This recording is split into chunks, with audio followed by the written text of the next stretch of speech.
The general definition of HVAC is heating, ventilation, and air conditioning.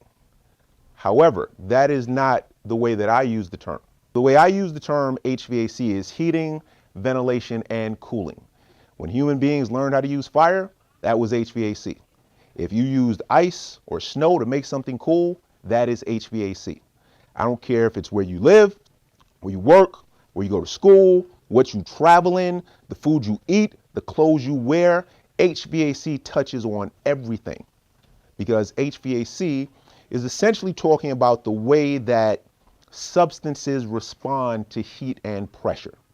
And if you understand that, not only will you be able to work in this industry, there's a lot of other industries you will be able to work in as well. In the last 14 years, as I said, I've been teaching for this particular exam, New York City Refrigeration Operating Engineer. And if you have that license, then you can get a job as a custodian, superintendent, operating engineer, watch engineer. This course that I'm going to do for you guys is not that course. However, it will put you on the track if you decide that you want to pursue this as a career to get that type of certification. Have you guys ever heard of a school called TCI? They closed up shop and they used to offer a course for refrigeration or HVAC. And at the schools that I worked for before, I would meet a lot of people who went to that school. It was about $13,000 per year. So for a 2-year program, it was about $27,000. And at the end of that 2-year program, most of the people would leave there with basically no skills. Essentially, if you went there and signed up for one of their courses, you would be signing up for some type of financial aid. And if you had to get a loan because you couldn't get grants, you would owe that money, even if you dropped out. And you could not get rid of that debt under any circumstances.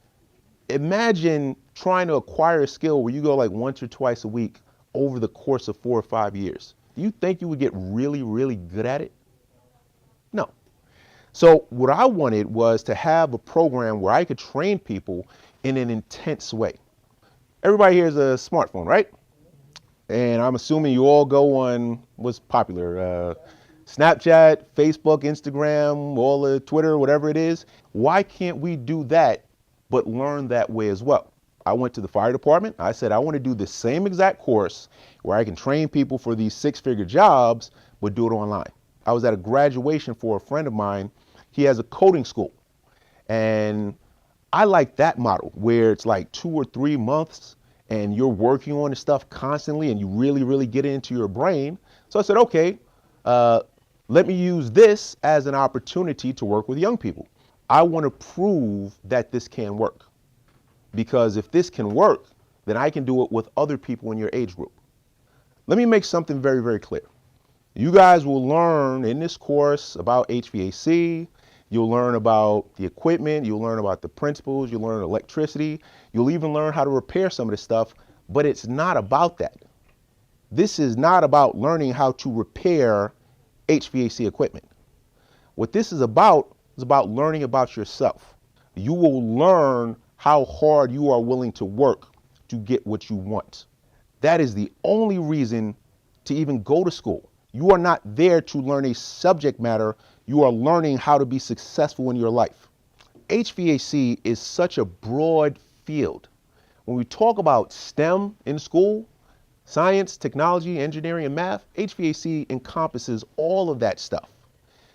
You don't have to become an HVAC technician. You can become somebody that designs HVAC equipment, somebody that works on the technological side, somebody that programs the computer, that run the systems that operate the chillers inside of a building like this.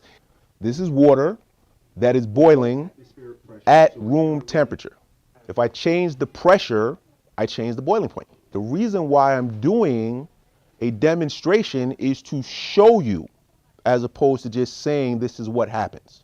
Where I start is with this stuff, where you learn to understand the laws of thermodynamics, the relationship between pressure and temperature and how that affects different substances. 75% of our bodies are made up of water.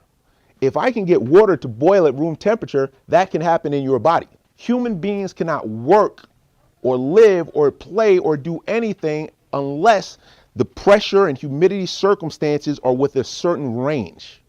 As long as you're not within that range, you cannot live. So anywhere you have humans, you have this. I can tell you what's going on in here. You got ductwork, which are metal boxes that are going throughout the ceiling. This is a vent here. It's carrying air, then it's being circulated back up there. I know this stuff because I can speak the language. That's what you have to learn. If you can speak the language, you can choose your role in the industry. But the language is the critical part.